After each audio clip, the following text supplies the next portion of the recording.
In the last days of October 1987, in the shadowy blue ridges of the Central Appalachians, newlyweds Joshua Clarke and Tessa Lanham left their apartment in Asheville, North Carolina, for a long-awaited honeymoon.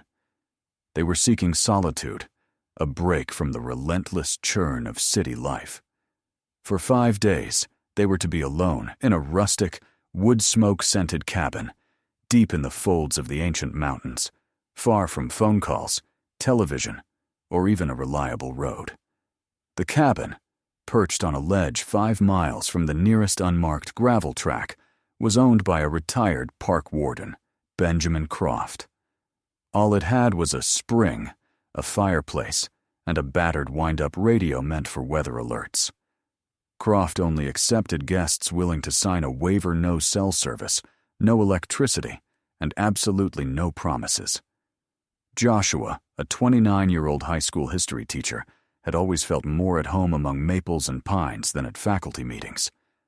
Tessa, 27, was a creative soul, a printmaker and lover of poetry, who found something romantic in the flicker of candlelight, so long as she could keep her hands busy. They were married in August, but this October escape was meant to cement memories, not just vows. Local folklore clung thickly to the area. People in the minuscule hamlet of Whisper Hollow whispered about panthers and things older than timber in those woods. Still, the couple was last seen by anyone at Purdy's Country Mart, buying canned beans, a jug of kerosene for lanterns, and a faded patchwork quilt. Security footage showed them laughing, sharing a quick kiss between the aisles. That grainy image, a slice of normal, sweet Americana, would soon become the centerpiece of a dozen documentaries and desperate missing person flyers. By the following Monday, Croft expected a return visit for the keys. There was only stillness, no call, no car at the lonely trailhead. He guessed the seasonal mudslides had blocked the shortcut, not unusual after autumn rains. He gave it another 2 days, then shouldered his old backpack and hiked out along the brow of the ridge, boots biting through layers of fog and fallen leaves. He called out, his voice echoing between mossy stones and skeletal birches. The door was closed, but unlocked. Inside, cold ashes in the hearth. Bed sheets tidied but cool to the touch. On the stove, a pot of stew untouched, spoiled. Joshua's hiking boots still laced sat beside the rain-matted doormat. Tessa's favorite cardigan was draped on the back of a wooden chair, sleeves dangling like abandoned arms. Luggage lay open, undisturbed, but it was as though the people themselves had evaporated into mist. Outside, Croft found nothing. No prints in the wet leaves, no car gone, no note tucked anywhere. He called the regional sheriff's department. Search and rescue arrived by that evening, tracking dogs, local deputies, and half the town's volunteer firemen. They spent 4 sodden days combing the woods around Mud Creek Gap and Old Fox Run, old-timers from the hollow joining the line. Not a scarf, glove, or bootlace turned up. It was as if the forest had simply closed over them. Rumors spread swiftly through the close-knit valleys, riding the morning mists. Newlyweds vanish up the mountain, the headlines in Black Bear County's weekly gazette proclaimed. Candle-lit vigils flickered in church naves, while flyers flapped from every post and tree trunk, damp with the mountain fog. Joshua's older brother, Stan, a mechanic in Asheville, even pooled his savings for a $7,500 reward. Still no tip, no ransom call, not even a whispered lead. By late November, the world seemed content to let the quiet hills take their secret. Benjamin Croft padlocked the cabin and left Crescent Ledge to the creeping frost and the hungry wind. Through the long winter, the story of the vanished Clarke newlyweds became another spectral legend. And in these mountains, old ghosts are rarely lonely for long. 15 years passed. Then, in December of 2002, 2 snowmobilers from Boone Danny McAfee and Rob Cantrell cut across Brushcap Ridge to avoid a washed-out bridge. A tumble of ancient avalanche rubble forced them into a shallow gully that the locals called Preacher's Hollow. There, gleaming beneath a slab of blue ice, Danny's headlight caught something incongruous: battered canvas, the dull glint of brass buckles, and on the flap, the initials J.C., faint but unmistakable. Their breaths clouded in the cold air as they unburied the lost satchel.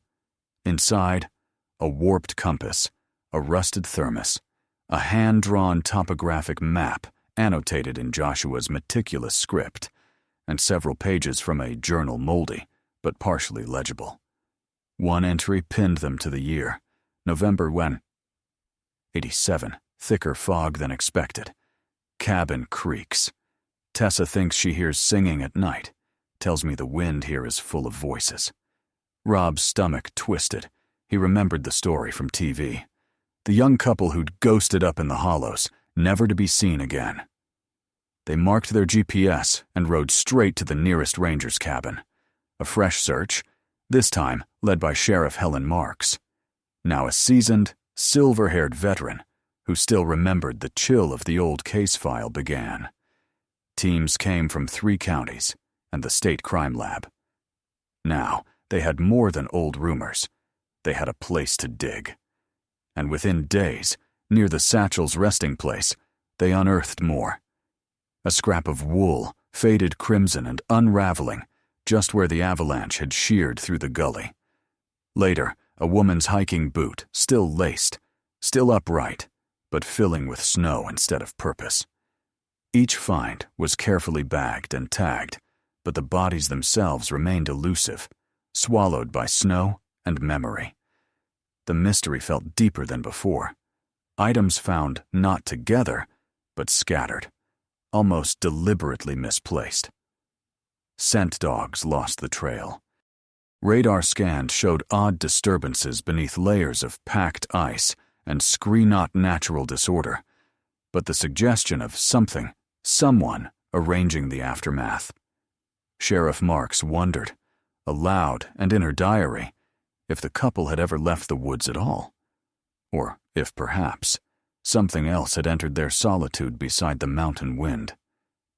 The investigation, reopened pulse, the of quickened old mountain with, community the berhafied.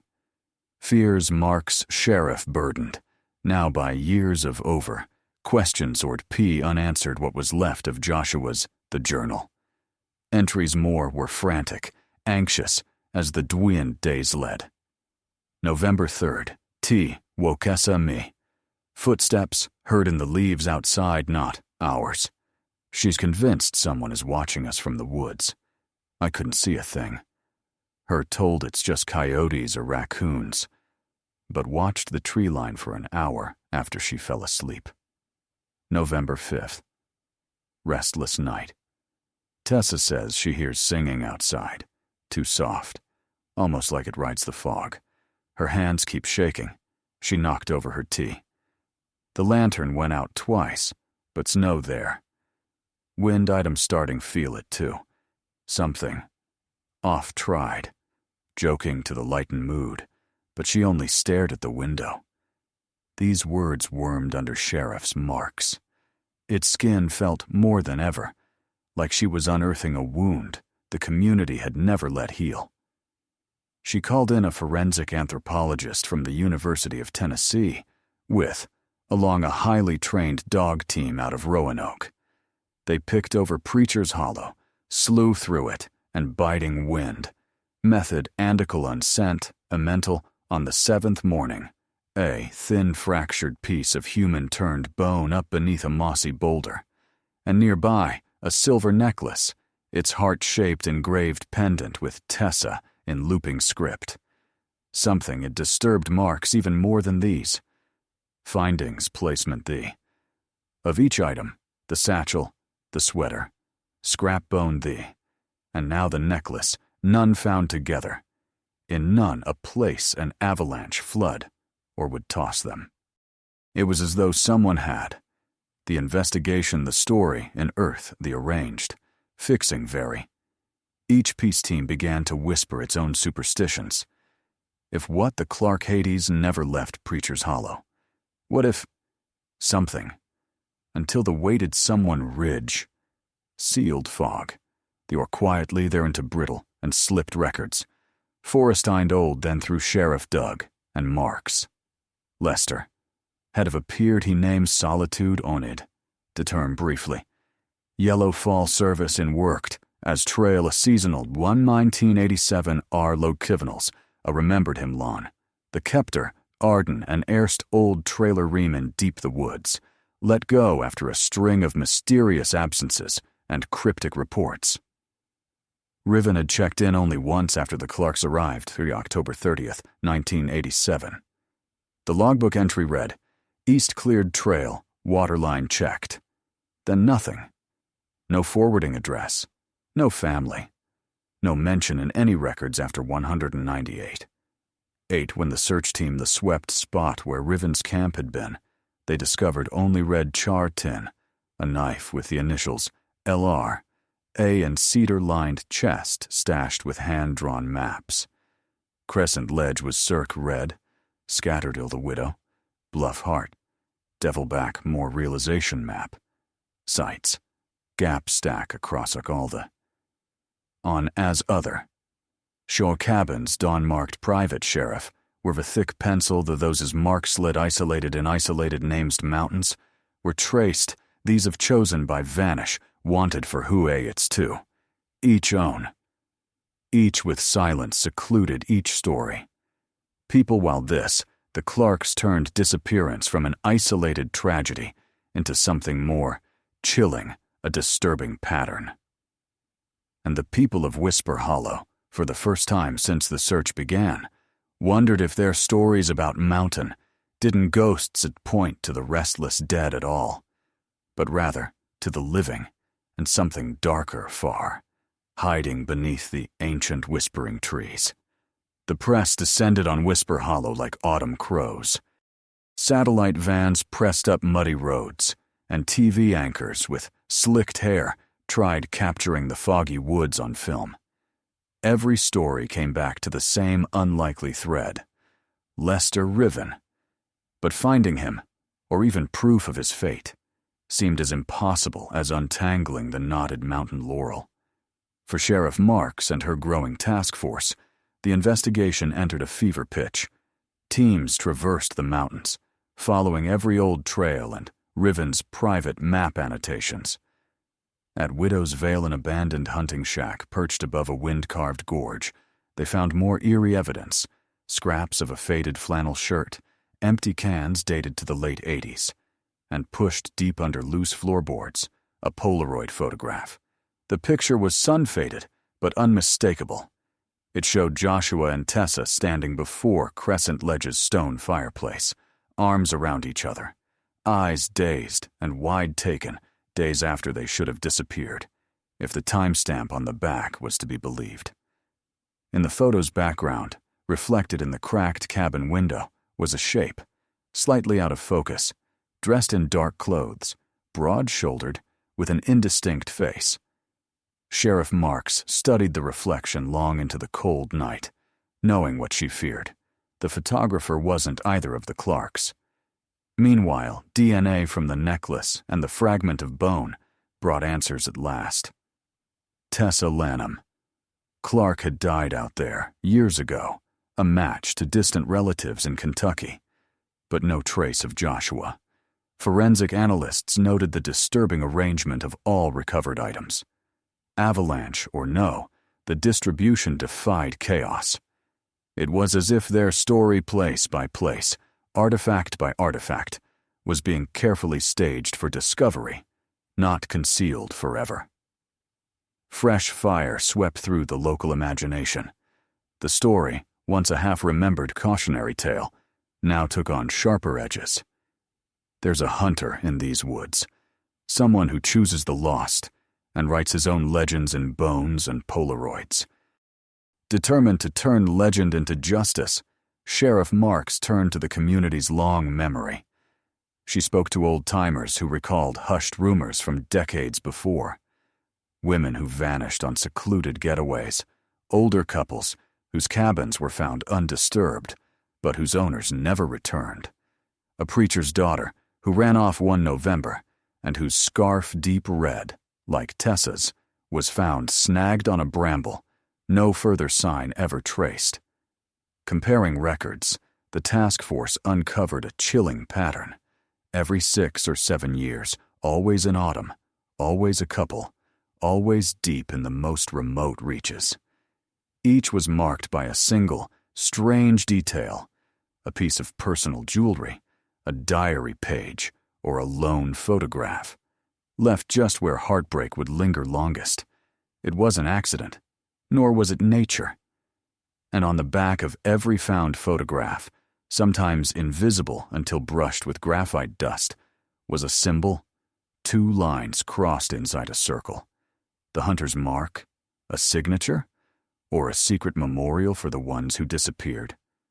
Sheriff Marks felt a chill not from the wind, but from the certainty that somewhere in those endless blue ridges, Lester Riven or the shadow that wore his memory was still listening, still choosing, still waiting for the fog to roll down and swallow another story into legend. The Appalachian winter fell hard and sudden that year, freezing the ground and sealing off half the region's mountain trails.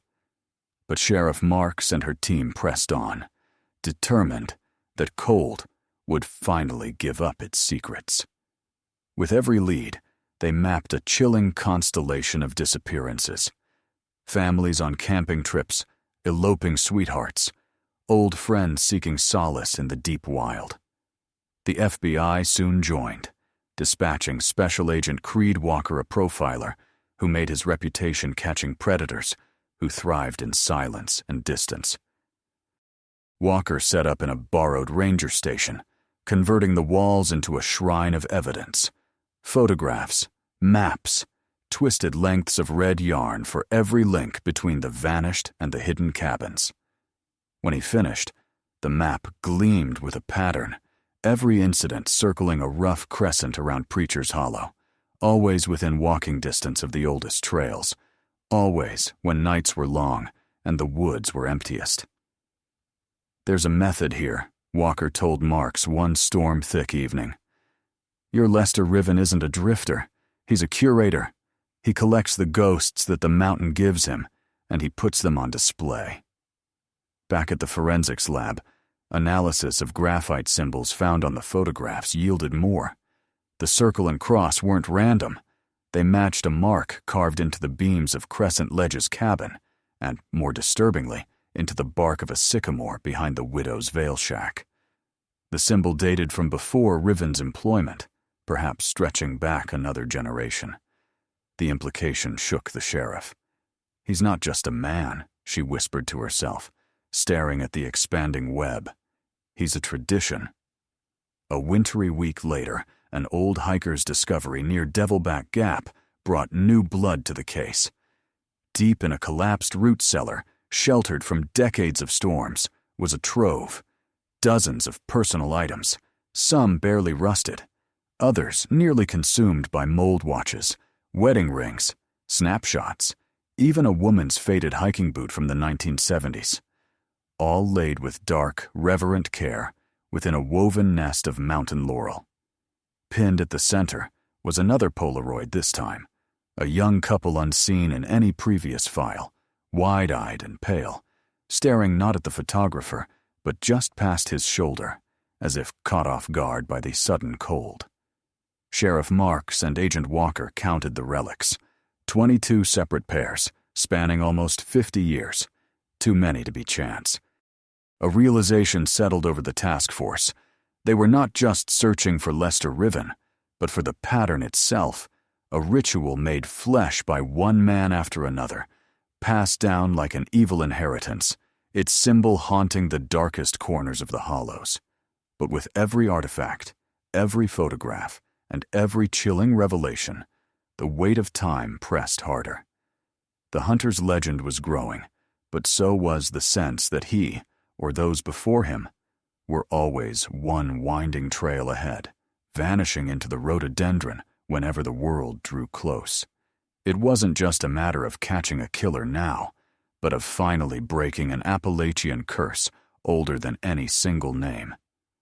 The sheriff's last entry that winter read, "If the mountain ever does choose to give him up, it won't be because of our footprints, or our questions, or our maps. It'll be because he's finally ready to be seen." Spring thaw brought muddy trails and a renewed sense of urgency.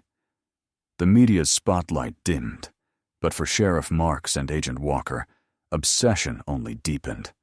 They pored over tapes and evidence, looking for the thread that would finally unravel the ritual into its flesh and blood author. On a rain-laced morning in early April, the breakthrough came.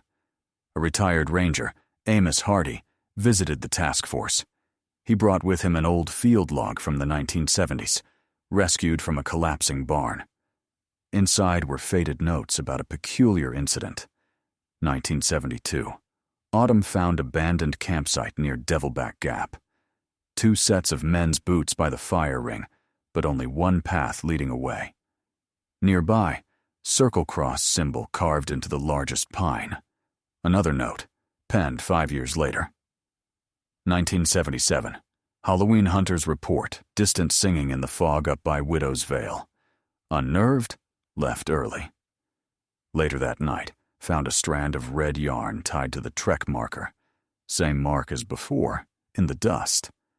For the task force, these revelations shifted everything. The legend wasn't anchored to Lester Riven alone. It was older, a pattern stretching back generations, with each curator adopting the same silent code. Determined to break the cycle, Walker proposed a trap. A couple of seasoned agents, disguised as hikers, would vacation at one of the circled sites, a reclaimed ranger cabin near Shuckstack Bluff. The task force would lie in wait, scattered along the old hunters' trails, using thermal drones and low-light cameras. Every approach was covered, every sound monitored. The days passed with excruciating patience. Every night, the agents kept to their script, lantern lit, doors unlocked, laughter echoing into the mist. On the 4th evening, as fog snaked through the pines and the rest of the team monitored radios in tense silence, a motion camera caught a figure. A tall man, gaunt, face lost under a hood, carrying a canvas bag. He circled the clearing for hours, silent as a shadow. At 3:12 a.m., the figure crept to the porch, peering in through the slats. He left a tin box wrapped in faded red yarn, then vanished into the sinking mist. Inside the box was a photograph. The undercover agents, seated and smiling inside the cabin, the image taken from the tree line long before their first night in the woods. Along with it, a torn diary page written in trembling hand. "You think you hear the mountain's song? You're only hearing what I want you to. To be seen is to become part of the story. Ask yourself, who writes the ending here?" Fingerprints confirmed what many feared. Lester Riven was alive. The hunter had returned. But victory was hollow. He had played their game, left just enough to be followed, but not enough to be caught. The cycle was breaking, but not yet done. The mountain's secrets, it seemed, would yield themselves only to those who were willing to risk becoming legends themselves. And so Sheriff Marks, standing in the dawn mist, gazed toward the endless folds of blue and wondered if the real battle wasn't against one man, but against an old hunger that haunted these hills, where the living sometimes vanish, and the vanished sometimes live on.